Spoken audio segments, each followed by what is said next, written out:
All right, Scott, welcome to the Nova University podcast. Can you introduce yourself to the people that are listening in and the people on the panel? Yeah, sure. Hey, what's up, guys? My name is Scott Herman. For the last 13 years, most of you probably knew me from my YouTube fitness channel, Scott Herman Fitness. It's one of the first people to actually create fitness content on a consistent basis. Pretty much pioneered the entire space. So a lot of what you see now on TikTok and YouTube and Instagram and everywhere else, that all started right here. I'm your guy. And then but over the course of the last 2.5 years, I actually switched gears. My passion for gaming and comic books and collecting has actually been something that even was before fitness. And I found an opportunity to dive into a whole different market and build one of the world's first Web3 mobile games called Wag Me Defense. I'm actually wearing one of our t shirts right now with our comic book on it. And so I've been trying over the course of the last couple of years to find a balance between my passion for fitness and YouTube and what I'm building over here in Web3 and gaming. And what I've realized, is that a lot of people who grew up watching my content are now in this space. And a lot of them are gamers and into anime. And so in the future, my plan is to really kind of combine the two categories and bring fitness to all my fellow gaming and anime nerds like myself. Nice. And like whenever you were transitioning from like the whole fitness to like your own, let's say the whole like playing video games, doing the comic stuff, like how was that transition? Because it's like a total 180 because a lot of people they know you as fitness and a lot of people that are kind of it was in your situation, they were like, no, I gotta stick with the niche. I gotta stick with this. Like, what is your opinion on that? Yeah, so it's interesting because when I talk to people about when people ask me this question, I tell them, I go, when I was a kid, I grew up playing video games, collecting cards like Marvel Universe, right? Pokemon, all that stuff. And I got into fitness because when I was a kid, I was bullied, like second grade, third grade. And I thought that if I got big and strong, like my superheroes, like Captain America, Superman, Wolverine, if I got big and strong like them, I could just beat the crap out of the kids picking on me, right? Or protect my friends. That was like, second grade year old Scott's way of thinking, very innocent and pure. Well, if I get big and strong, people will leave me alone and I can protect my friends as well. And that's, when I started training, started working out. But gaming and anime and comics and superhero never left my interests. I was always very heavy into gaming, playing with my friends, doing a lot of solo grinding on my own. Some of my favorite games to play. I'm a huge Zelda guy, right? And it's just I was born in 1984, so there was no opportunity like there is today where you can stream, right? And you can play games and essentially make a career out of it. I mean, of course, there were people making careers out of gaming, back when I was in high school and going into college, but it wasn't the same opportunity that was today. And at that point, I had already kind of decided fitness was going to be, what I was going to do for the foreseeable future. I started working in a gym when I was 14 years old, and I worked for the same guy for about 10 years. I've actually built a few clubs. I was a general manager for a few clubs. And I just assumed that was going to be my life, right? And then all of a sudden, like, I found myself on a reality TV show in 2009 called The Real World. And that kind of put me in front of a camera for the first time. And then YouTube came out, Twitter just came out, all these social media apps were starting to pop off. Facebook had already been out for a couple of years. And I just thought, there's an opportunity here not to make money, but to teach fitness to the world, which is why at the end of all of my older videos, I've actually brought it back recently too. As soon as the video ends, it says teaching fitness to the world because that was my goal. And that's what I did for 13 years. And it's not easy running a fitness channel for 13 years because there's only a certain amount of exercises that actually work, right? So you're constantly trying to reinvent yourself without complicating a subject that really isn't that complicated. Even when it comes to your diet, when it comes to your workout, right? Like there's things that have worked and continue to work. And a lot of that is getting lost in the algorithms of I need to create content every single day in order to grow my YouTube or my TikTok or my Instagram or whatever it might be. And we can talk more about that later. But for the most part, for the last 13 years, I was able to, really stay true to what I wanted to do, which was teach and make videos that I wanted to make versus being a slave to an algorithm. But I had a friend of mine in 2021, we were having dinner and he just randomly was like, "Hey, you should buy this crypto token called Shiba Inu." And I was like, "What is that?" He's like, "I don't know. My friend told me to buy it, so I'm telling you to buy it." And so I did.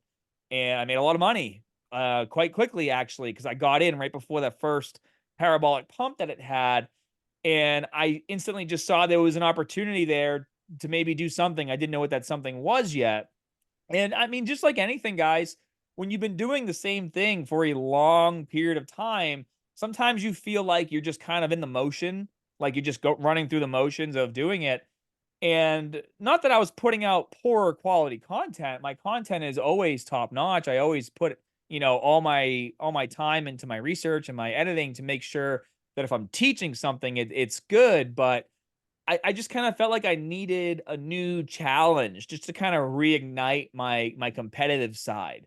And that's when I really started kind of transitioning from doing fitness full time into, researching and learning more about crypto. And after my first year, I realized that gaming was going to be where crypto really took off. And my entire life, I've always wanted to do something big in gaming. It's just that fitness always paid the bills, and I didn't see an opportunity outside of streaming full time, which I really didn't want to do because then I'm just trading, one content creation for another content creation. I didn't want to do something that was just going to gobble up all of my time. I wanted to do something where I could build a sustainable business model that would afford me the opportunity to do something fun and new, but not have to give up completely on what I do in the fitness space. And that's kind of where I'm at now. See, that's a cool story because a lot of people they'll see like, man, this guy, like people, you should be like comfortable where you're at, or like but you had that fire to keep going to do something else, and it's like, hey, you didn't feel, you kind of were like that 13 years of like doing the same thing over and over again. You're like, okay, you wanted something new, and Well, yeah, man, I appreciate that. And, throughout the 13 years of doing fitness, right? Like I was the first person to ever be like a fitness influencer and get a supplement sponsor as a fitness influencer with BSN, right? First person to do that. I was the head trainer for Lionsgate, the movie studio. They had their own YouTube channel called BFit. I did a lot of their movie integration stuff, like with the Expendables, Central Intelligence, Day After Tomorrow. I did like 3 different full length workout DVDs with them, which was really cool. I got to be in this movie called Heist. It has Robert De Niro, Mark Paul Gosselaar, Jeffrey Dean Morgan, Gina Carano, and a few others in it. That was really cool. And a lot of really cool opportunities came from that allowed me to, really kind of cement myself in the industry as not just a fitness guy, but that's what I'm known for mostly. And again, this whole time, I mean, I'm still reading, manga all the time, watching anime videos all the time. I mean, you can't see it. There's a closet over here, has about 1,000 Blu-rays. I'm a huge movie buff. You can see some of my toys behind me. This whole wall is all One Piece characters. Above me is a whole like collection of Dragon Ball Z Funko Pops that goes all the way around my room. I just, you know, being big in gaming and anime and cartoons, like it's not something that you can just like learn overnight. It's an accumulation of not of a lifetime of knowledge, right? And it's funny because when I go on meetings, because Web3 and crypto is worldwide, so like I'll be in meetings with guys in like Singapore or Australia or China, and after about 5 or 10 minutes, they're like, "Oh, I think you taught me how to deadlift when I was like in high school or when I was in college, right?" yeah, And that's actually been an icebreaker for me, if you really want to know the truth. Because Web3, it's a very scammy industry. Everyone's trying to like make tokens, NFTs, and it's all like, you know, out there. And only a select few companies are doing it right and actually trying to to make a difference, WAGMI games being one of them. And I tell you, like, when you're meeting people for the first time, what you're trying to do is establish whether or not this person's credible.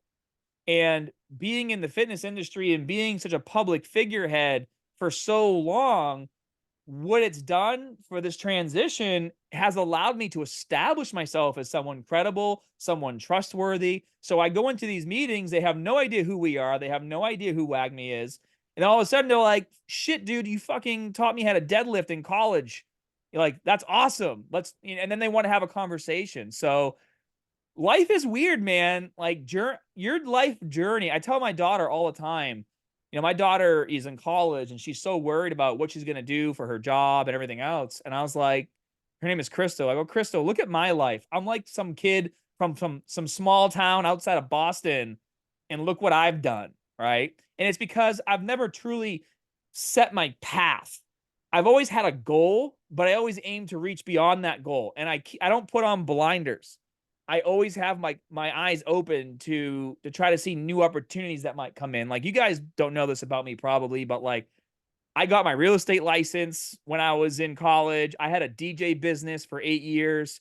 I was at one point going for like a financial advisor license.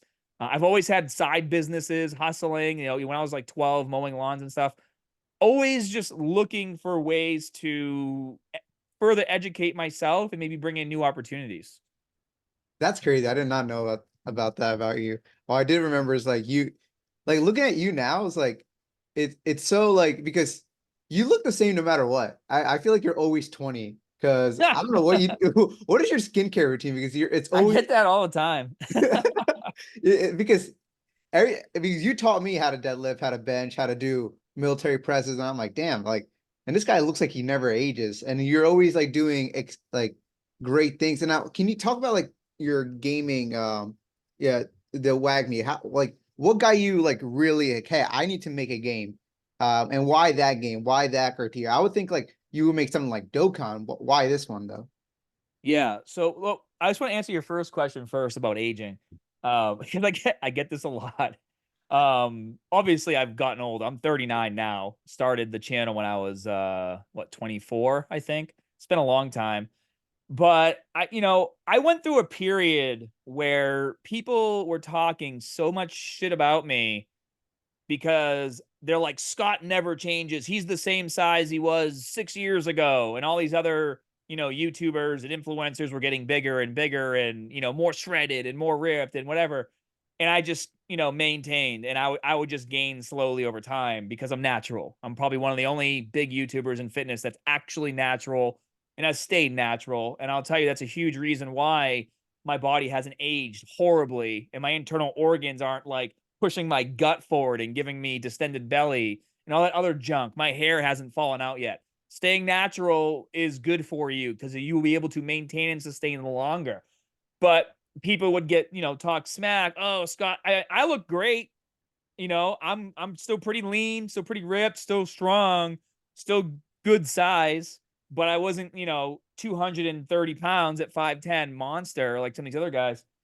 But now it's kind of come full circle because people say what you just said. Like, dude, you still look like you did. Like, how do you do it? Where before, it was an insult. Now it's like, shit, he still looks the same. He's doing something right. You know what I mean? Anyways, Yeah, I just, that's funny though because it's true. You look exactly like you were in your 20s. Um, which is so ironic. But Jaden, what is your question real quick? It's probably a fitness related. Go ahead, Jaden. Yeah, Scott. So I was like curious, like have you ever took a cycle of anything? Like I know the big thing right now, SARMs and oh my TRT, gosh. etc. Like have you ever tried anything outside of that of being So, after? so I've always said that if I ever needed to go on TRT, I would talk about it, make videos about it because TRT isn't a cycle or steroids. It's not supposed to be considered that. TRT is something that if you have low testosterone, and it can't happen as you get older, right? You become less active, you're not working out as much, your body's not producing as much T. There's a lot of things that can happen to you that will affect you negatively. And it shouldn't be something that's frowned upon, right? And I made a video. I forget the kid's name. I got a lot of shit for it, but also a lot of people liked the video too. Where this kid was talking about, he's like 24, going on TRTs, like, oh, my sex drive isn't what it used to be. Oh, I'm tired all the time. Blah blah blah blah blah. I'm like, yeah, bro. Welcome to being an adult. You have a lot of work to do. You're building a business. Like this is called life. You're tired because you're not getting sleep. You don't want to hook up with your girlfriend anymore because you've been together for 2 years and the relationship is probably not as exciting. Like, there's reasons why you might be tired and low sex drive other than your testosterone being low. Anyways, that's getting too far off the point.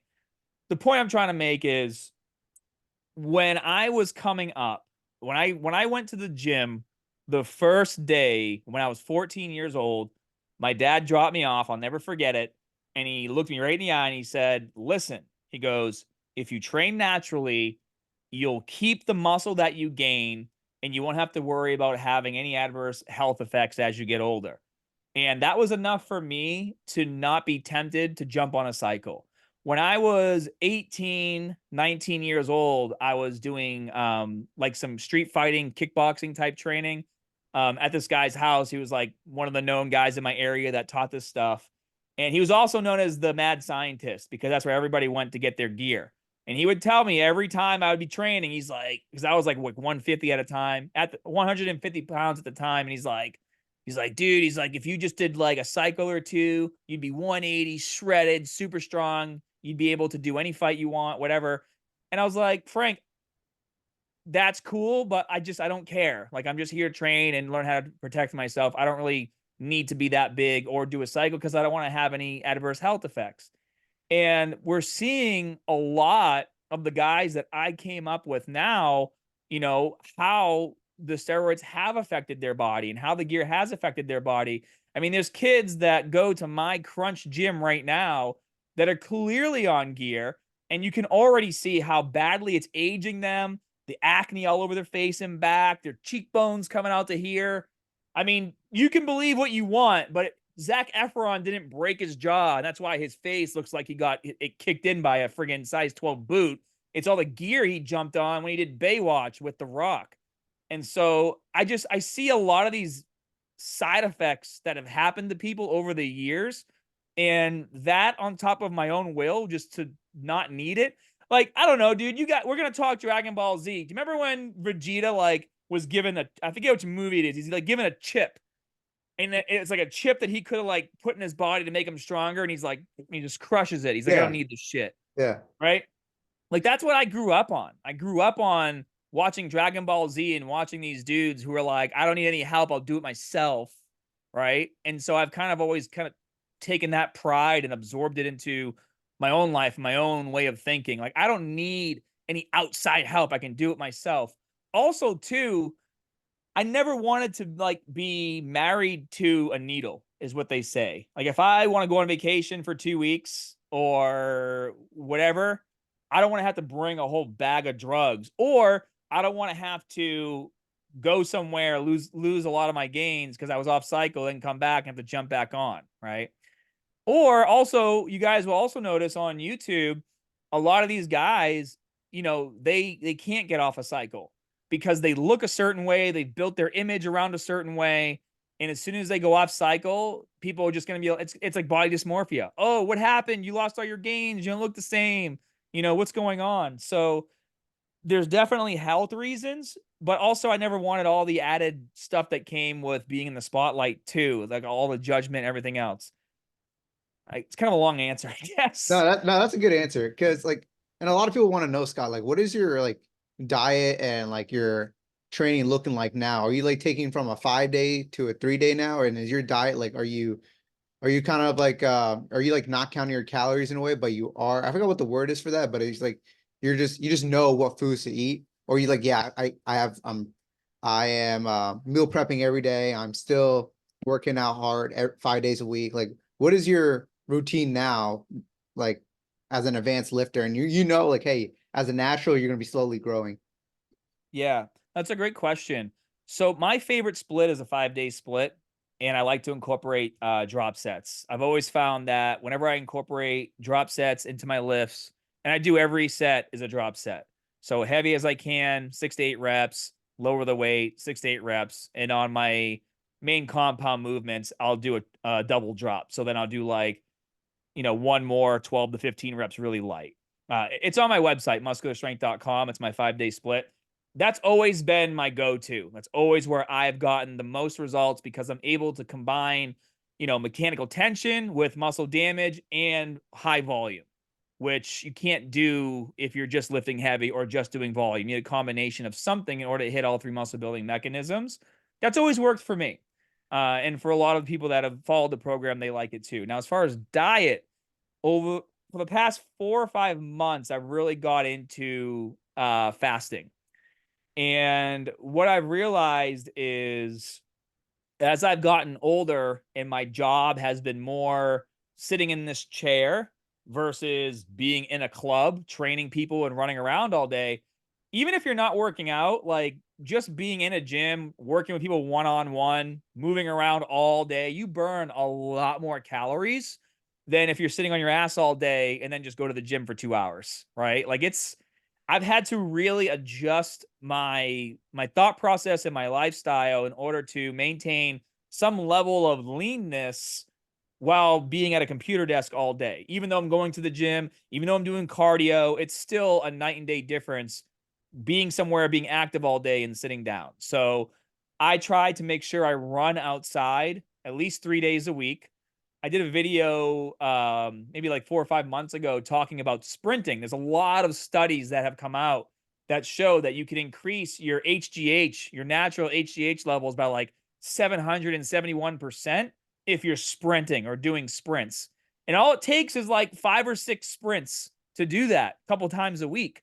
So instead of trying to kill myself and run for an hour, I have like a 4-mile run I do around my house, and I try to get 4 to 6 all-out sprints as I'm doing that run. And then I take as much time as I need in between in order to recover, obviously. And even when I started doing that, after reading the study, it's like I felt myself coming back to life, like even my motivation in the gym because hormone levels were spiking again, right? And then as far as eating, I try to get all my food in between like 12 and 7 or 1 p.m. and 7 p.m. And that's my fasting window, right? And some of you guys might say, well, it's not really fasting.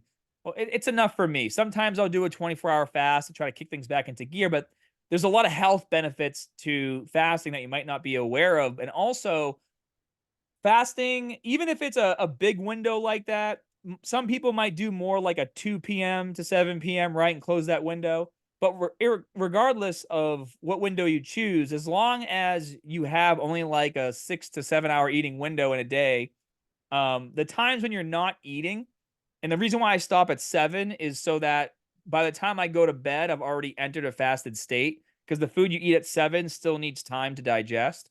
But if you're eating and snacking all day, which is kind of what we were taught back in the day, right? Like 5 meals a day, you're never giving your digestive system a chance to like chill and then let other functions in your body take over, right? And there's this interesting article I read where it talks about, dead cells in your body, zombie cells. Those cells need glucose and to continue to replicate, even though they're zombie cells or dead cells, and they can cause all kinds of issues in your body. So when you go into a fasted state, that's when your body starts to kind of destroy those dead cells and get rid of them. So if you're always eating, you're always feeding the good cells and the bad cells in your body. Your body needs time to do other functions. And so at some point, you need to enter a fasted state. So that's why I fast from like 12 to 7 or 2 to 7, depending on the day. Okay, nice. I have seen those articles about the dead cells. And so I'm guessing you believe in a concurrent training where you're running and you're training, where you're weightlifting 5 times a week and you're also running, I'm guessing 3 times a week. And in any of that, like, so because a lot of people when they come in, I've seen this a lot, especially when you said people are your audience now is getting into more anime, they're more into comics. Like they come in, they're like, hey, I want to look like Batman. I want to look like Goku and like Vegeta, like have that body type. Do, do you believe that's possible for like someone that's natural going in? Like, hey, I always tell people, like, in the beginning, like the first 6 months, it kind of feels like you're on steroids, right? And you're just gaining all the muscles that you are. And then people have like this expectations that it's going to keep on going. And correct me if I'm wrong, but they would have to add in more volume, uh, fix their sleep a little bit more, their diet, they have to be on point to grow to a point. And I'm guessing when they get to your point, you can probably chillax a little bit. And like, if you want to maintain the body that you want, once they get to that point, but knowing you probably just want to get more, but in a natural rate. Well, you're going to see the most muscle growth within your first like 4 years of lifting. Your first year, you're going to see the absolute most, right? You're hitting your newbie gains. And then obviously it's going to tear down year after year because there's a natural limit, right? You ever see like these funny photos of Wolverine? Because Wolverine obviously can recover super fast. He Yeah. just lifts and lifts and lifts and lifts, and his body just, gets to the point to where he has so much muscle he can't even move, right? I mean, there is a natural limit to how much muscle you can gain. And then that's why even people who want to go on, like, I'm not against gear. You want to do it, do whatever you want, but like hit your natural limit and then surpass it, right? There's no point in trying to jump on gear while you still haven't hit your natural limit. Like, it's just stupid. Not stupid because you're taking drugs that could potentially kill you or destroy your hormones. It's stupid in that you're literally wasting the amount of mass you could gain if you did a cycle after hitting your natural limit. Like, it's just a stupid way of doing it. More plates, more dates. Derek talks about that a lot, like when you should do these types of things if you want to do them. Watch his channel on it. I'm not no expert in, juicing anything like that, but point is, yeah, when you first start training, you're going to gain a lot of muscle and it's going to slowly tear down, but you can still get pretty big naturally, right? You can still get pretty ripped, pretty strong, pretty lean naturally.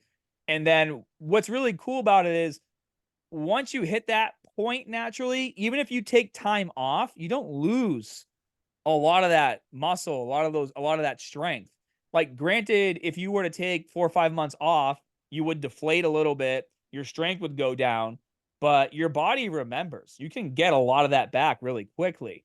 Now, there are some videos I made last year, probably the year before, talking about nuclei overload training.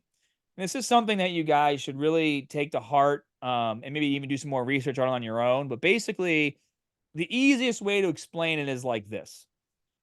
When you first start working out, you have very little nuclei in your muscles. Each nuclei can hold a certain amount of mass. So the more nuclei you have in your muscle tissue, the more mass your muscle can hold, therefore your muscle gets bigger, right? So when you first start training, those newbie gains that you're getting is basically like a shitload of nuclei being created. And that's why you get so much bigger, so much faster in your first year or two of training. And then as your body gets used to the muscle damage, right, you need to resensitize your body to muscle damage. The only way you can do that is by taking time off. So if you are training and you're never taking time off and you've hit a plateau, it's not because you're not training hard enough. It's not because you're not doing the right exercises. It's literally you need to take 12 to 14 days completely off from training to resensitize your muscles to muscle damage so that when you go back to the gym and you work out for the first time in 2 weeks and everything hurts horribly, we've all been there. That's your body responding to your muscles being resensitized to muscle damage. And that's when you start creating more nuclei once again inside the muscle. So, like, most of you guys have probably skipped a leg day, a week or two, right? And then you go back to you're still hitting upper body, but you're like, fuck legs. I'll do it next week. Whatever. I'll do it next week. Then when you finally go back to training legs after not doing legs for 2 weeks and you can't walk for 3 or 4 days, you've basically done what I just said. You've resensitized your legs to muscle damage, and now they hurt like a motherfucker because why? Because now your body is responding and creating more nuclei to that muscle damage. So that's why it's so important to take time off to rest, not just to recover, but to allow your body to resensitize itself. Now, when you don't train for a long period of time and you get smaller, the nuclei that's been created doesn't go away. It's just the mass gets lower. So even if you shrink, your muscle still has the same amount of nuclei. It's just the mass is less. So that's why when you start training again and you start eating correctly, you blow up really fast. That's what muscle memory is. You already have the nuclei there, so it's just filling up with mass. Does that make sense?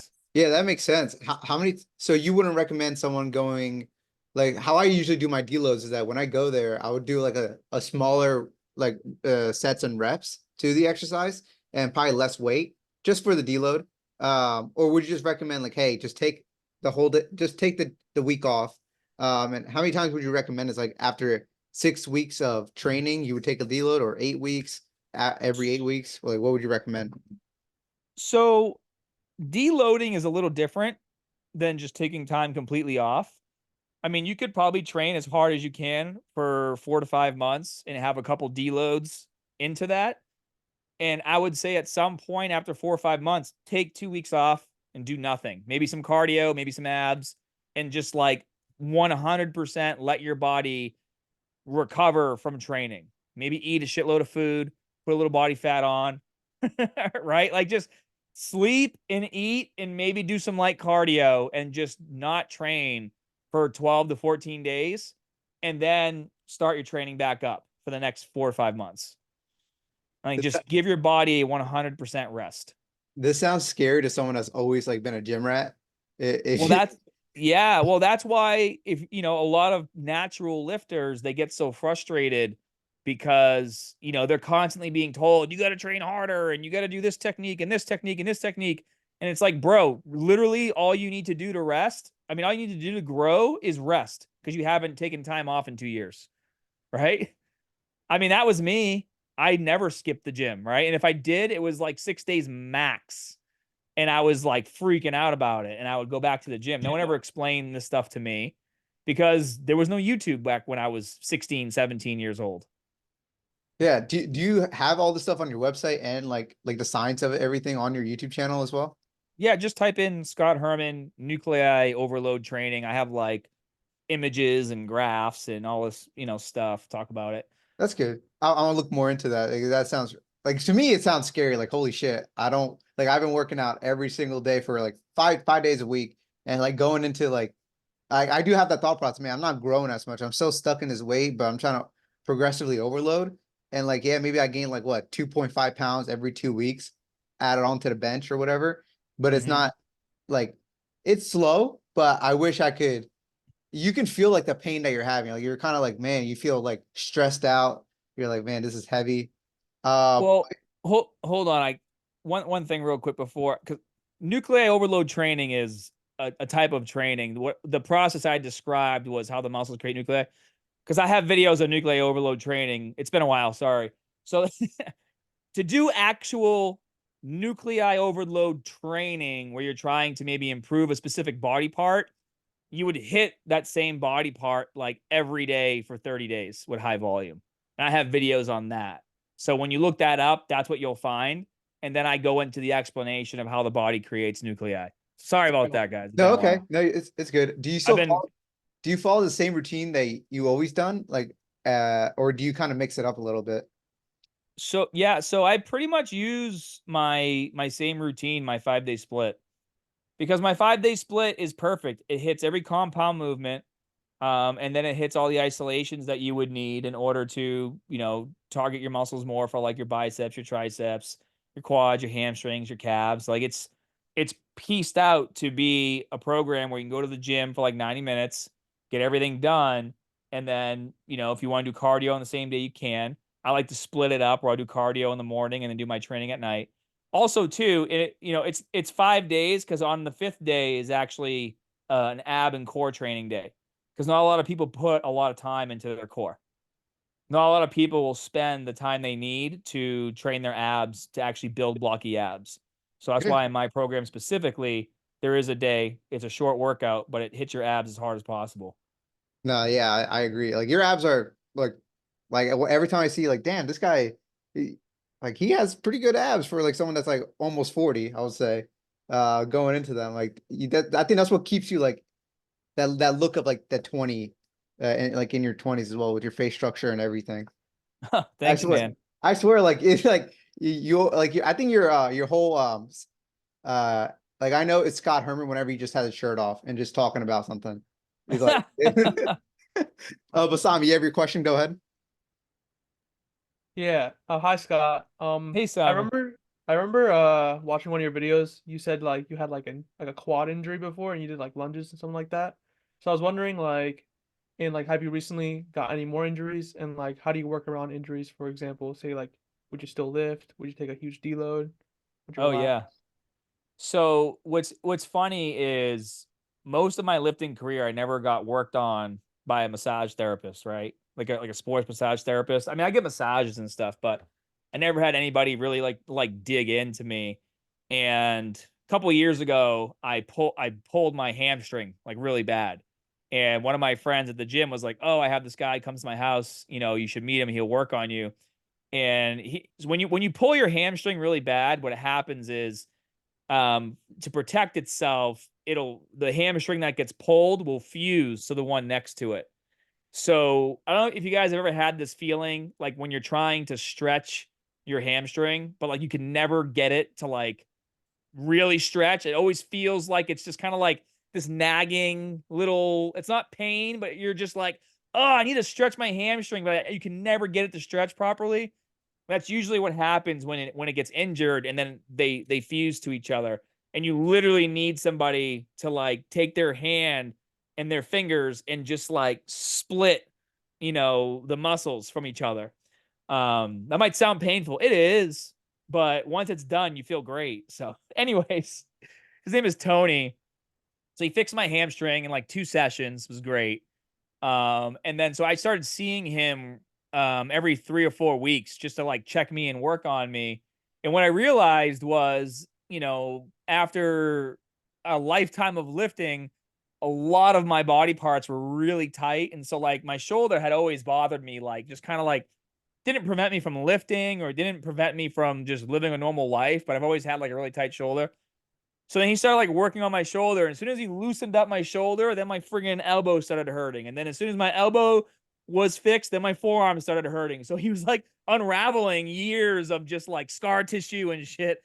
I was like, man, why did I do this? I was much better off, just living with it and not knowing. But usually what happens is when he does his work on me, I haven't had any like injuries that prevent me from training, but he'll tell me like, "Hey, just go light for a few days," or he'll give me specific things to work on. So, like for example, I had a lot of pain in my forearm randomly, and he's like, "Oh, you're probably not when you're doing your bicep curls or lifting in general, you're probably not squeezing hard enough with these two fingers when you're grabbing the bar." And so then I would go to the gym and do my curls, and I realized, yeah, I actually was never really squeezing really hard with my pinky and my ring finger. So like all these little things, even at my age, being in this game for so long, hey, I see you squeezing your hand. You're wondering, shit, am I squeezing that too? Like there's always so much to learn and always new information to pick up based on like what's happening to you throughout your fitness journey, right? And it's like I'm over here, deadlifting 400 pounds with no straps, 500 pounds with no straps, doing all this crazy shit. But what got me was not squeezing these two fingers on a bicep curl made my forearm hurt. It's like, come on. That's funny. And like, would you recommend like resting on like a big injury? Like you had like, let's say like, oh, you kind of tore your shoulder or you kind of like fucked it up on like, let's say a football match. And now you gotta, would you recommend like, I know you would recommend resting it, but is there like a certain amount? Like, would you use the Rice method? Like, what would you recommend? So obviously every injury is different. If you had a tear, you're not training, right? You gotta, probably get it reattached. You know, there's a process involved. If you ever have a big injury, obviously you're going to the doctor. They'll tell you what you can and can't do. But it always comes down to everyone's different. You got to listen to your body. Like you have to understand the difference between pain and working through an injury to get stronger. And that's only something that you can really learn through experience. Like if you're feeling excruciating pain, yeah, you should probably stop what you're doing immediately and see what the hell's going on. But a lot of times you can usually work through something that's sore or something that might feel tight just from training and actively stretching in between your sets. That's something a lot of people don't do actually, is they'll only stretch before and after they train. It's actually much more beneficial to do your stretching and your phone rolling in between sets, because that's when your muscles are getting warm and they're getting loose, right? That's when you're losing elasticity as you train because the muscles are fatiguing. That's when you can really get in there and help like release some stress or some tightness or some pain. So like for me, I always have a lot of tension in my shoulders and my traps. So I bring a lacrosse ball with me to the gym, and as I'm doing shoulders, and as I'm doing arm workouts and everything's getting warm, in between sets, I'll lay down on the floor. I'll take that lacrosse ball and I'll shove it right into my trap, and I'll rotate my arm forward and back. And I can feel the ball getting deeper and deeper as I'm training because the muscles are getting warmer. Damn. Yeah, I know. I always heard like if you stretch before your workout or you stretch like somewhat during, like you kind of cause like an injury or something because you're lifting like heavy weights. But I guess that's kind of like a myth, I'm guessing. It depends. It depends, right? Like if I was doing a powerlifting program, I probably wouldn't be doing. That's good that you brought that up. I wouldn't be doing these stretches and things in between. Like I would be doing, maybe some more warm up stuff, but I wouldn't be doing like all out stretches. But if I'm just doing like 6 to 8 reps, 10 to 12 reps, drop sets, things like that, I can get away with doing some mobility work in between my sets, and it's not going to affect how heavy I'm lifting. Okay. And like, what about equipment wise? Would you recommend like straps, like belts, or any of that sort? Or are you like, hey, like all natural, try not to do as much?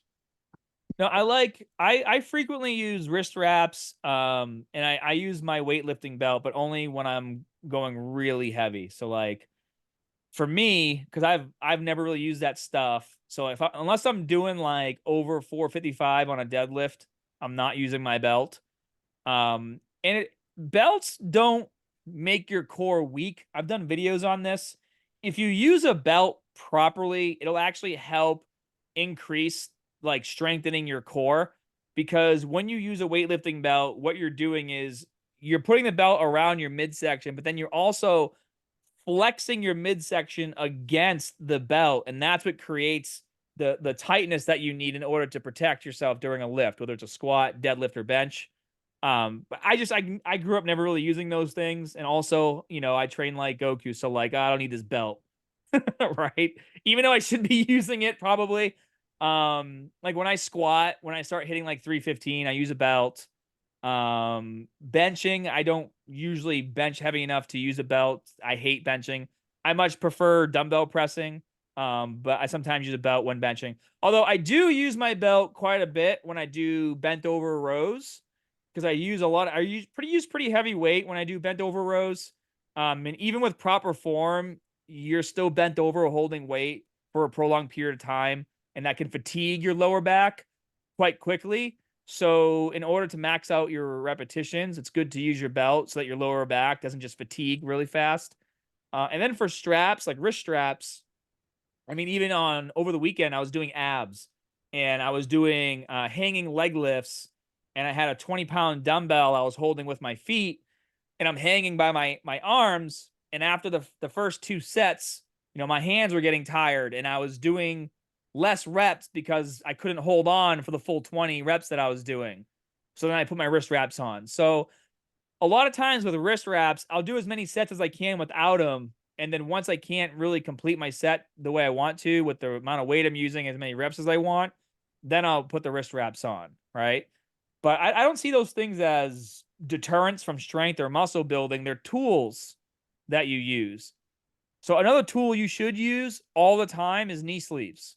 I see a lot of people in my gym, especially young kids, they won't put their knee sleeves on until they're done their warm up. And I'm like, why don't you have your knee sleeves on? And they're like, well, because I'm doing my warm up. I was like, well, yeah, that's the whole friggin' point of knee sleeves, to help warm up the synovial fluid in your knees. Like a lot of people think a knee sleeve is going to add 100 pounds to their squat, so they don't want to put them on while they're warming up. But no, knee sleeves don't help you squat heavier. they keep the joint warm so that you don't get an injury, right? Yeah, okay. I didn't know that actually. I'll just put my knee sleeves whenever after, so I'll change that now. No, bro, you should be having those knee sleeves on as soon as you start squat. I use them squatting and when I do leg press, and then I roll them down for like everything else. Like I don't need them for leg extensions or leg curls, right? But what they do is they obviously hold the joint together too, which is always nice. But they help keep your your knee joint warm because in your knee joint is fluid called synovial fluid. Um, and it has a very high viscosity where it's almost like honey where when it's cold you want it to be like water so that your bones and your knee can slide over each other really smooth, which is that feeling you get after a warm up where like, Yeah. oh yeah, my knees aren't as tight, they don't feel as sluggish. It's because that fluid, shit, I always get the term backwards, is getting a lower viscosity so it's smoother. Okay. And like, have you found the solution to like, uh, no calf syndrome for a lot of those people that have that? Have no calves. Yeah. That's where nuclei overload training would come in handy. You just blast your calves every single day for 30 days and then take 2 weeks off. Okay. Oh yeah. I'll try that one. And like any thoughts on like people that try to incorporate somewhat like like anime training into like their routine, like like the One Punch Man, like 100 what are the 100 push-ups, 100 sit-ups, and a That's literally nuclei overload training because you're doing the same thing every day, never taking a break. Here's the thing, right? The human body is capable of doing some pretty amazing things. And a lot of people are so quick to be like, oh my God, that's overtraining. You're going to hurt yourself, right? My casual workout I do in the gym would be considered overtraining to a newbie, right? Like your level of fitness and what you can handle is determined by how hard you train for how long you've trained. I don't like to put limits. What I like to say is listen to your body. You want to do the One Punch Man, 100 push-ups, 100 squats, with a 10-kilometer run every day. Like, fuck, try it, man. Push yourself. Even if you only do it for a week, right? Maybe you try it again and you can do it for 2 weeks. And then you take some time off, you try it again, you can do it for 3 weeks. I mean, look at how hard gymnasts train every single day, right? Like, Yeah, if you that really shit want to hard. think about overtraining, go look at a gymnast workout, 8 hours a day, hanging from bars and doing flips and rings and all the stuff they do. Like, and you're going to think that my shitty workout at the gym is overtraining compared to that? It's like, give me a break, dude. No, you're right. I've seen people like gymnasts. I'm like, damn, they got that body of like of a Greek god, but like the things that they have to go through just to train, like that you said, like nuclear training, it's like blasting every single day with that same routine. Um, and before we talk about your game here, do you what advice would you, and I two of these questions is what advice would you give your younger self for fitness wise at like let's say age when did you start, like I know you started way younger, but what about like in your 20s, early 20s? So, the biggest, most advice I would give to myself then would be full range of motion. When I was becoming a personal trainer, 18, 19, 20 years old, we were taught half reps on everything. Like that was literally in the book. Like benching 90 degrees with your elbows, squatting to barely 90 degrees. Nobody knew how to do a fucking deadlift in my gym, right? That's why I never used to deadlift because like literally no one taught me how to do a deadlift properly. Like just never even saw anybody do a deadlift properly in my gym. It's weird thinking about it now because now deadlifting is one of my favorite exercises. So if I could go back in time and talk to myself, I would put a bit more focus on my eating windows. I probably could have put on a bit more mass faster if I was eating a bit more. I just I'm the kind of person where when I'm working all day and running around all day, I just forget to eat. So I've been like, set your timer, eat fast, do this window like I'm doing now. I would focus on full range of motion, and let's see what else. I think those are the main things really that I would focus on because I was always lifting heavy. I was always like drop sets are such a big part of my workout routines now because I've always done drop sets. I've always had workout partners that could push me really hard. But form wasn't always like the best. It got better as my YouTube channel grew and I started doing more research, right? Because, you know, unlike a lot of the fitness stuff you see today, where it's more just kind of like dancing in front of a camera at the gym, when I was when I was doing my videos, I was trying to provide education. So I was always doing research and trying to see what was out there and other people's opinions. And a lot of my own knowledge base grew exponentially when I started my YouTube channel for that very reason. Okay. And would you say like I know you talked about like the whole doing a full range of motion. Would you, because I always watch your video about like the ass to grass thing for squats. And there's like, you know, studies that say like, oh, just hitting parallel, you'll get the same benefits. Do you believe that, or do you think like, hey, you'll still hit ass to grass no matter what? Just try to get full range of motion. So my thought process, again, is very like saying thought process, right? It's like any range of motion I don't train in, I'm weak and I don't want weakness. So even if I stop at 90 degrees, I can get the same benefits look wise. I still know I'm a little bitch from 90 degrees to my ass, right? Yeah. Does that answer your? The easiest way to answer your question? It's Yeah. like just like when people shoulder press from here to here, I bring that shit all the way down to my chest because one day in the future, when a fucking massive rock or bookcase falls on me, right? Theoretically, Theoretically. if I catch it here, I'm still safe because I'm always pushing from here. But homeboy who stops like this, he's screwed. He's got no strength from here to there. Agreed. And do you have like a different opinion that a lot of people agree on fitness wise? Like a lot of your peers in the fitness industry, they're like, hey, we all follow this thing, but you're like, you know what? Nah, I don't really agree with this. Is there a topic on that? I think the biggest topic right now is just around juice. Like, I feel like every kid at my gym is on gear. They're on SARMs, like they're on something. And the way they train, I mean, I'm just gonna be blunt. They train like little bitches at my gym. Like they don't train hard. I never see sweat. You know, I never see like pushing to exhaustion. I never see full fatigue. Like, and yet they're benching 315 for 8, right? And they're smaller than me.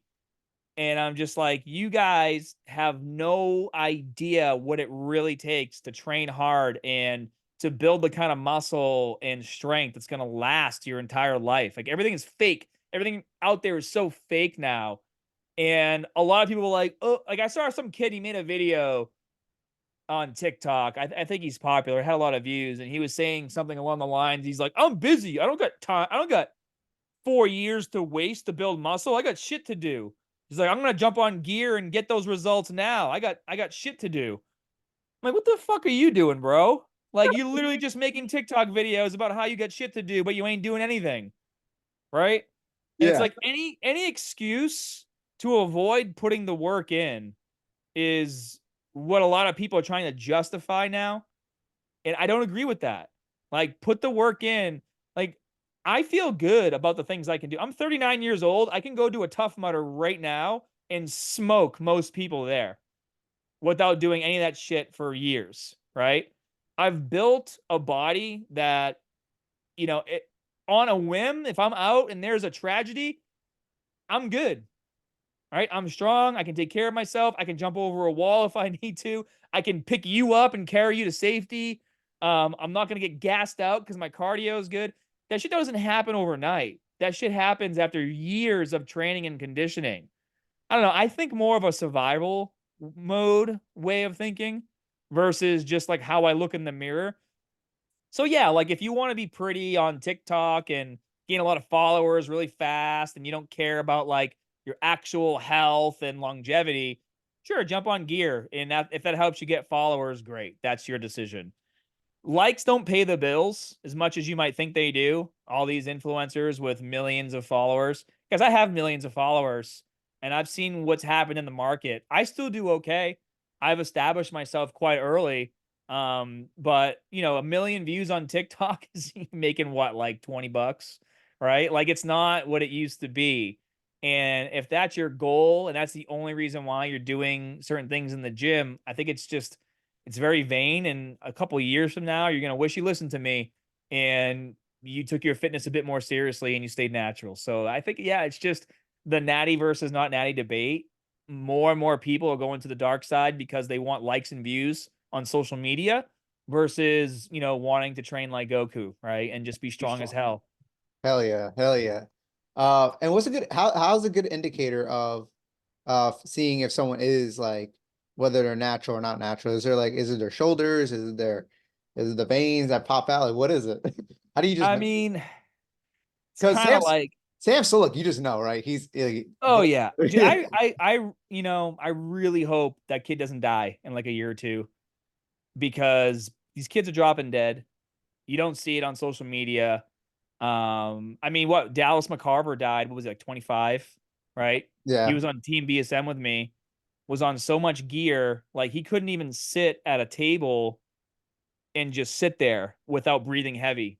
Like it sounded like he just ran 10 miles. He's just sitting there. Like people don't understand, like when you jump on gear, it's not just your muscles that grow, it's like everything grows, right? I had a kid I knew at my gym who died because he got cancer and he beat it. And the doctor's like, don't take steroids or don't go back on gear because it'll make the cancer cells grow back and you'll die. And he did. He died a year later. Damn. Like there's so much that goes on in your body that you're shortening your lifespan. And I don't agree with it. I really hope that that kid doesn't die early, but like he's so big. And even the videos that I've seen, it looks like he's having a hard time breathing, just sitting there. Right. And I saw that with Dallas. And I told my wife, I'm like, babe, this guy is like, he's 25, 24 years old and he can't breathe just sitting. Like I'm scared for the guy. Right. Oh, things that you notice mostly on people, you'll mostly notice it in the shoulders and traps. That's where the most androgen receptors are. When the skin looks very like paper thinny ish is another indication of it too. Training like shit and being super strong. Granted, there are some freaks out there, but most of them aren't. They're just on gear. I agree. Most of these people that are doing it for like again likes and videos and attention. Like, and And here's it the thing, just to be clear, like I have friends that compete, I have friends that do gear and then they do it the right way and they're monitored, things like that. I don't care. It's your life. Do whatever you want. Um, that's just my opinion on it, right? Like I have friends that are on it and they're doing just fine. And then there's people who are who aren't. Like it's a toss up. It's a coin toss. that's true. I feel like people, when it comes to that, they don't want to have a balance either. Like you mentioned, like this is more like a life or death situation for me. Like how you gonna run from a situation where you're getting chased down by a guy with a gun, and how you gonna like, let's just say if you're strong, right, but you don't have any conditioning, like you can't get yourself out of the situation. For me, it's a balance.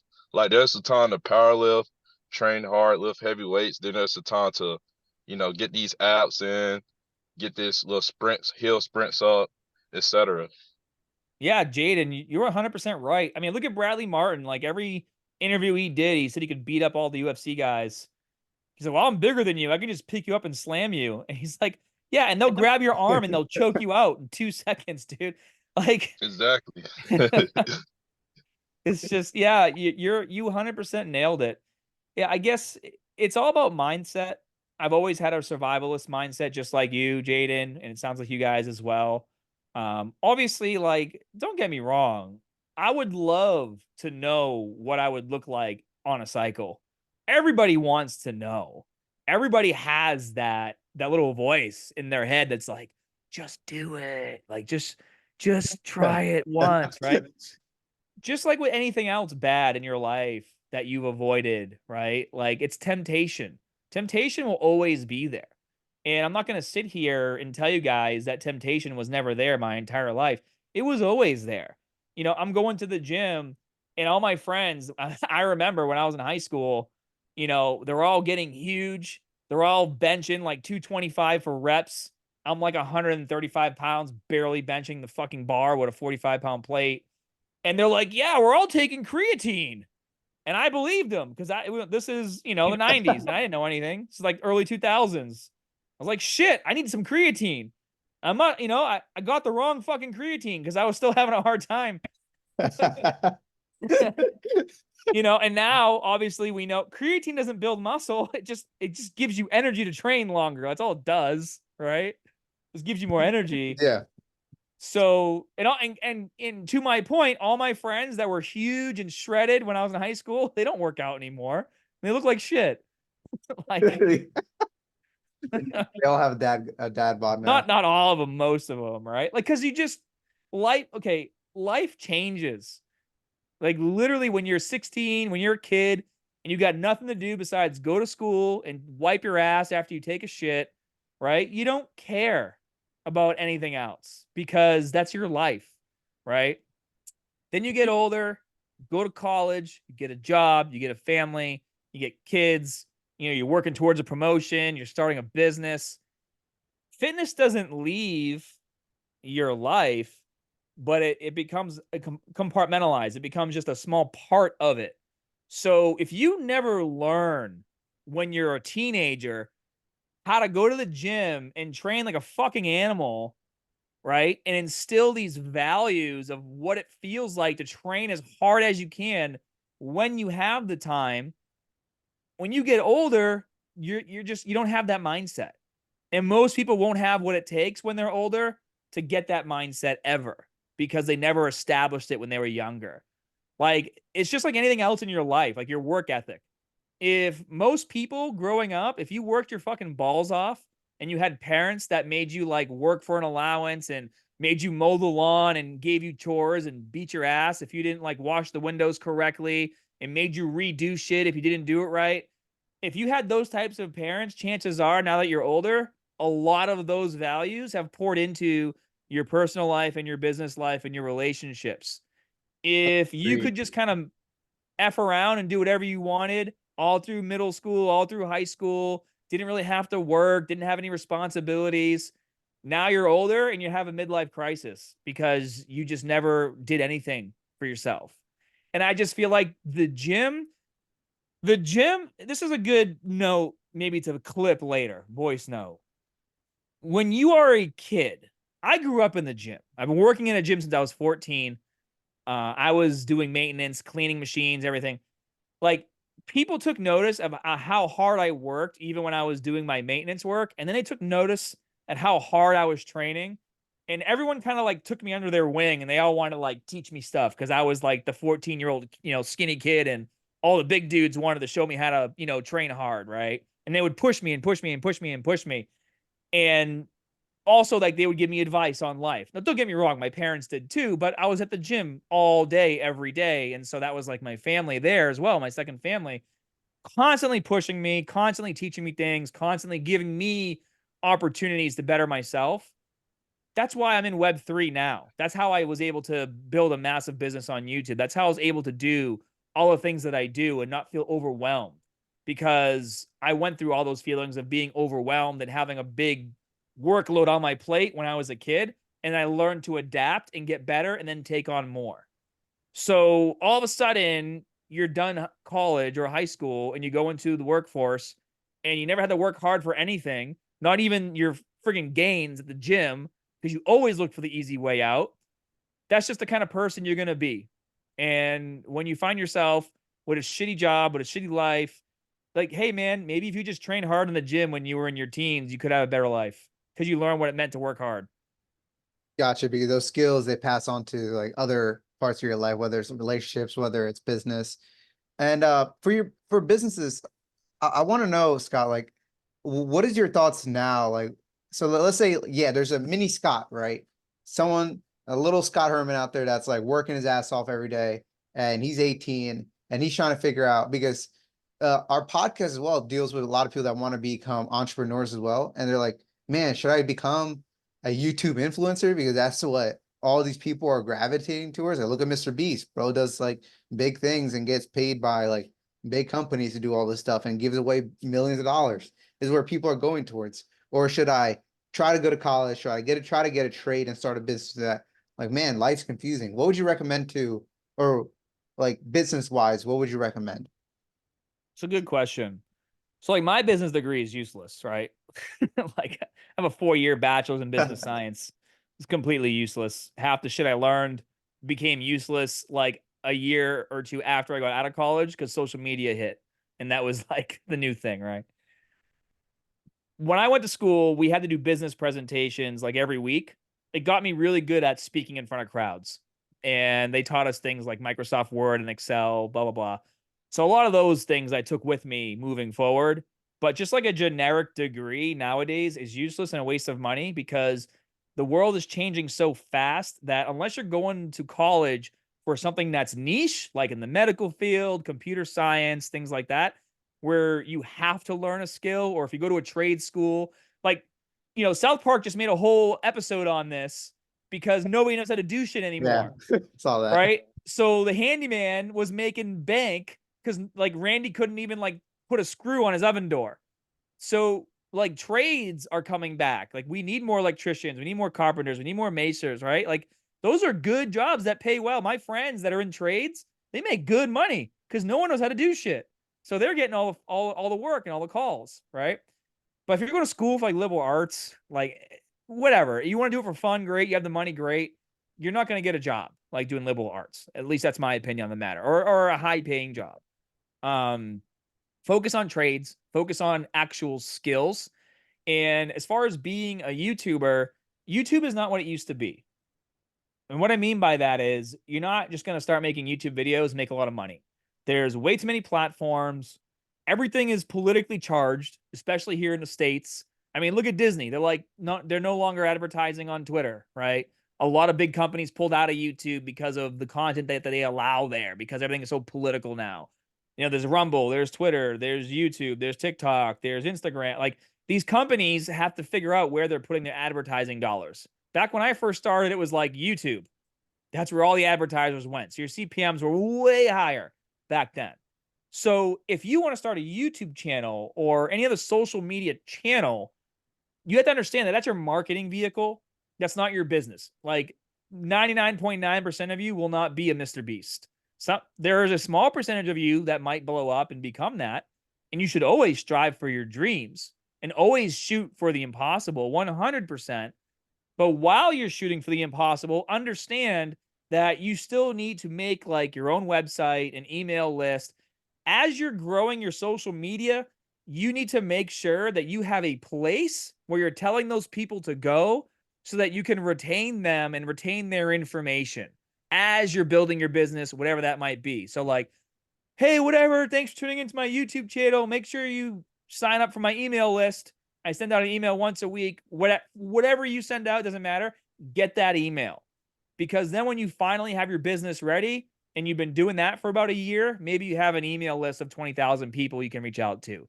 Because you guys should know by now, when you post videos on these social media platforms, the algorithm's changing every day.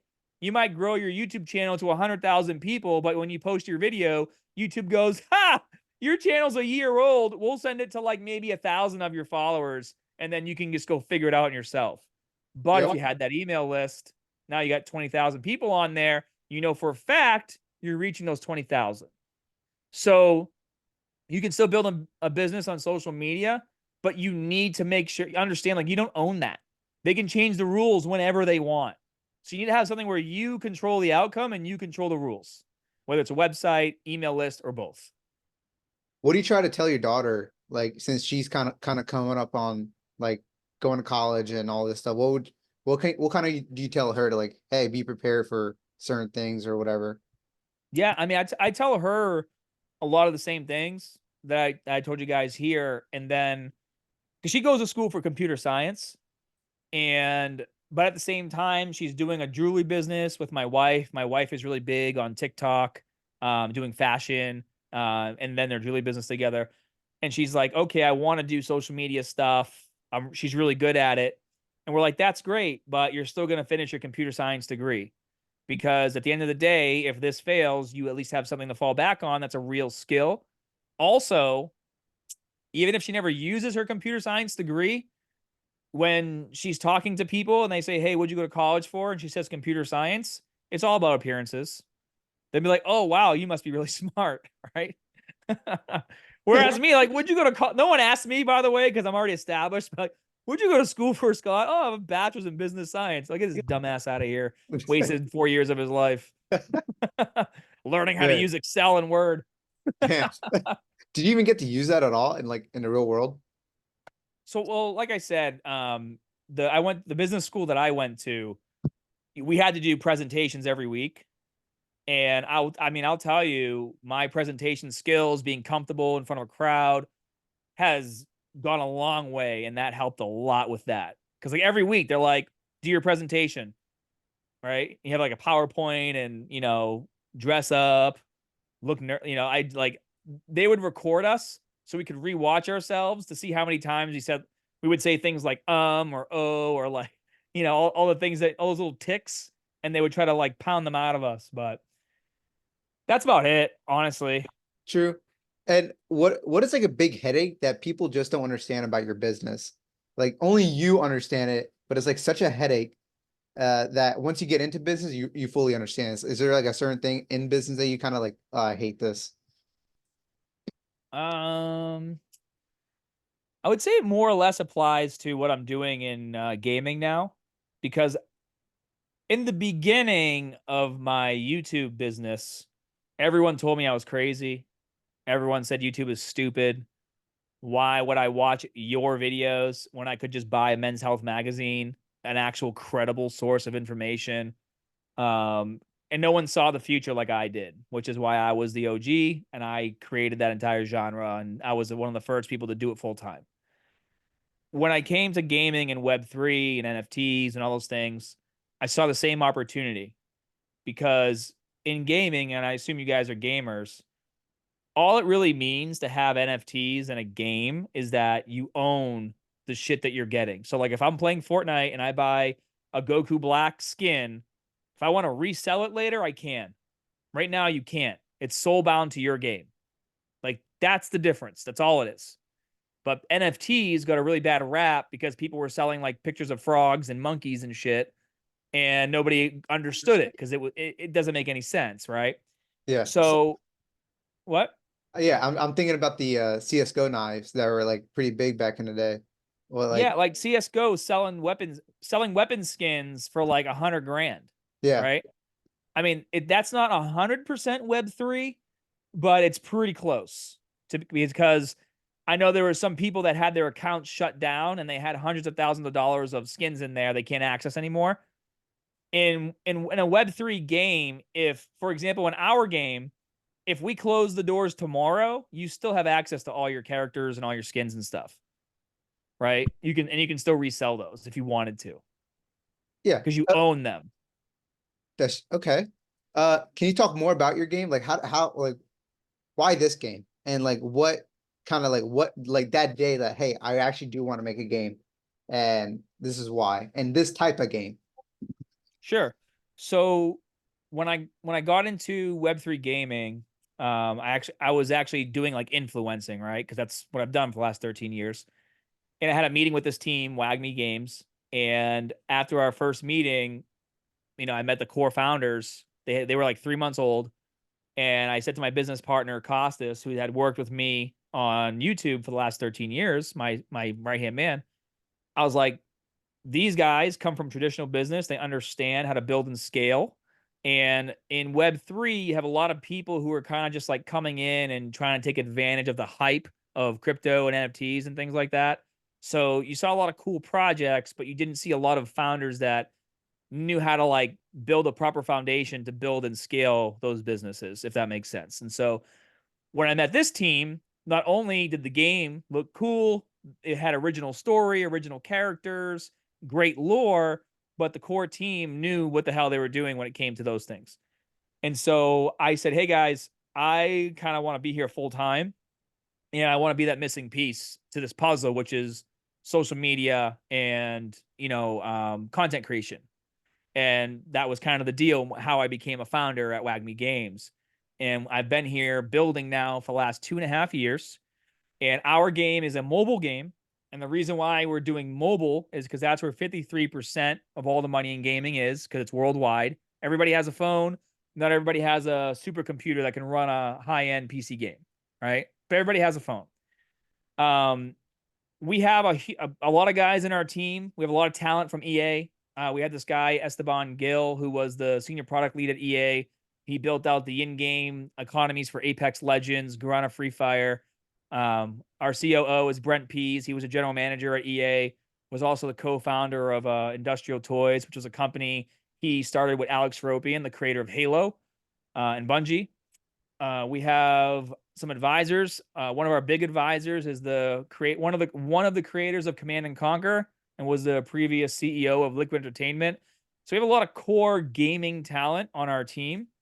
And what makes the game interesting is that it's free to play. Anyone can download and start playing. Anybody can collect the characters, but then you now have the opportunity to buy, sell, and trade anything you collect in the game on a secondary market. So like literally, we've been in beta for the last month and a half. We just went into our soft launch in New Zealand, which is a fancy way of saying that if you're on an Android phone in New Zealand, you can search and find the game to download. But I can add anybody to the beta that I want to. It's just when you release a game and you're trying to balance it and find bugs and things, you do it in segments. A lot of our cards that came out in beta are selling anywhere between like $500 to $5,000. And these are cards that people were grinding for free and collecting. It's insane. And it's kind of like a really short overview of what we're building here. But, you know, the whole thing with gaming is building a story around that game and not just making something cool. So, for example, like we have a comic book that tells the story of the game. It's aliens versus humans. It's year 3022. And the aliens are trying to get all the core element of the earth called Nephi. And so the humans band together to create the WAGMI defense, which is why the game is called WAGMI Defense. We're working on an anime with a studio, a big studio that actually already has a lot of animes on Netflix. We're fleshing out the next few comics with a couple guys that actually worked at Marvel for 10 years, which is really cool. All of our in-game character designs were done by this company called GadgetBot. They do Apex Legends, Pacific Rim, Jurassic World, Transformers. I mean, there's a lot. I mean, we're kind of close to the end of the hour of this podcast. Maybe we'll have to do a separate one just talking about the gaming stuff because there's a lot. And I'm trying not to bore your community that's here for fitness, but I told everybody it's gonna be a lot of like everything in one because Scott is like you could think about it. You're like Scott, you're one of the oddballs that I will think about. It's a good thing though. Like you're big on fitness, you're big on anime, you're big on gaming, you're big on business. Like you have everything that's like ironically not supposed to fit together all in one. Right. You know what's funny? Now that I'm doing a lot of stuff in the gaming space, so I do like a lot of conventions, I do a lot of like Twitter spaces and things.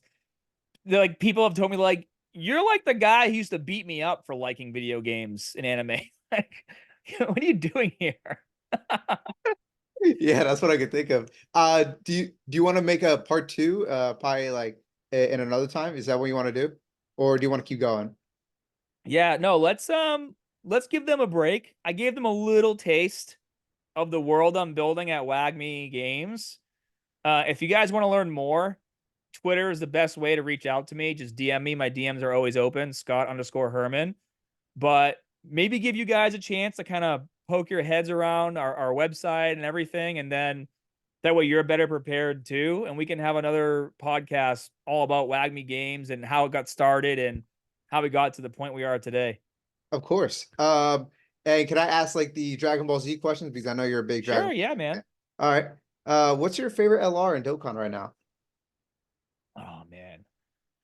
Well, we just had the World Tournament, so STR Broly is beast mode in that. A lot of people go with Fizz Broly in the World Tournament, but STR Broly, you put all the multiple attacks on him, and he'll get like 3 or 4 attacks out. Yeah. Pretty much wipes the board every time. Dude, I wasted like 600 stones trying to get the new Super Saiyan 4 Goku, like on the previous banner and the one they just dropped. Didn't get shit. I'm not doing the 2 new banners because I don't need any of those units. But I don't know, dude. Like the new Zamasu is badass because you can do the what is it, after like the 4th or 5th turn, he turns into the sky, Yeah. right? Like that one's really cool. The animations are getting incredibly special. Yeah, let me pull my game up. See what we got here. And Jaden, you had a question too? You can ask yours. Yeah, Scott. You said you was in crypto as well, right? Yeah, well, my game is a Web3 game. Oh, okay, got you. So like you got a Shiba Inu before it blew up, right? Do you do your own analysis as far as like investing in it, make it a little bag, and then put it in something else? Like how do you operate with digital currency? So that was my Shiba Inu investment was just a fluke. One of my friends told me to buy it, and I did, and then it just pumped like crazy. And Shiba Inu is an anomaly, right? And then I spent about a year just becoming a part of like all these Telegram groups and all the FOMO, and I made money, lost my ass, made money, lost my ass, and kind of just continued to try to chase the meme coin craze my first year. And then when I fell into the gaming part of it and I started to realize, a lot of what I was excited about when I first got into crypto was just kind of like BS. Like everybody had a DAO, everyone had a swap, everyone was creating like the same thing. I'm sure you know exactly what I'm talking about. And at the Yeah, end of the day, dude. all of that is actually just useless. That shit that no one cares about. And it's never going to be anything aside just hype within the crypto space. And so I really started focusing on the gaming side. And I started to realize, okay, like number one, if a game has a token, how much of that token is in supply? And is that token an actual utility token? And most games, the token is just there because it's crypto. It actually has very little to do with actual gaming gameplay. So you have to be careful of that. And you have to be careful to see how much of the supply is actually in circulation. So, like, for example, our token is a 100% utility token, and we're the only token in the top 30 gaming tokens that has 87% of their supply in the market, which is like unheard Uh, of. Most games aren't nowhere close to that, right? Yeah. And we're not VC backed, so there's no like bunch of VCs, venture capitalists out there with like 20% of our supply, and they're just gonna dump on you as soon as the bull market hits. And those are things you also have to look for that you don't really learn until you get smoked, right? right. I think the biggest play moving forward is going to be NFTs. And NFTs in games that are free to play. Like like I thought it was so crazy that people are buying and selling and trading our closed beta variants of our cards for such big money when closed beta ended like on December 20th, and now we're seeing people sell these cards between like $500 and $4,000. Like, it's insane. It's free to play game, dude. But collectors know that if the game gets more popular in the future, those cards could be worth even more because there's a secondary economy where you can buy and sell and trade those things, right? So I would say most of the focus that I have is in gaming, and it's for those reasons. It makes sense. Like literally how much money I've spent on Dokkan Battle trying to get LRs and shit. And I have nothing to show for it besides just a lot of pretty pictures on my phone, right? I mean, I'm I, stacked. I got everything. I Like everything is rainbowed. Everything is rainbow. I remember when I used to watch like you do duets with people with like Dokkan like festivals and stuff. You're like, oh, I already spent like 2,000 Dragonstones already. Like, yeah, but I'm about to do it again. I'm like, well, Scott's just crazy with like like I don't know why he spends so much on this game, but he's addicted. But I'll tell you, man, Dokkan has helped a lot with even my game because Dokkan is such a complicated game. Like if I tried playing Dokkan today, I think my brain would explode. Like there's so much to do Yeah, that in our game, I'm like, no, let's do this way because it's simpler and it makes more sense. And a lot of that comes from playing like Dokkan and Grand Cross, and all these other games that I play on my phone. That's why I'm saying like people like you're a fitness guy. Why are you making a game? I was like, because I've played games my whole life, and that's not something that you can like fake. You're either in it or you're not, right? that's true. Is your game ever gonna go like to PC or like something like on like a PlayStation or Xbox as well one day, or is it Right now, We you can guys are do just we can do PC, but our game is very similar gameplay to Clash Royale, where you're dragging and dropping your characters on the map. So like, I don't know how you would really do that on PC or Xbox, but like you can play on BlueStacks on your computer. There's a Google Play Store that works on the computer too that you can download. So yeah. okay. So I want to ask these like last three questions here. Favorite Dragon Ball Z character? Oh, Broly, hands down. Which one though? The newer one or the old one? OG Broly. I have a cosplay of OG Broly. I named my dog Broly. I'm surprised you haven't named your kid or anything Broly yet. Like a middle name or something. No, just my dog. He's Um, a little Broly. a best arc in Dragon Ball Z in general. Damn, best arc. That's a good question. Let me think about that for a second. I kind of liked like it's not an arc, but I really like the new Broly movie.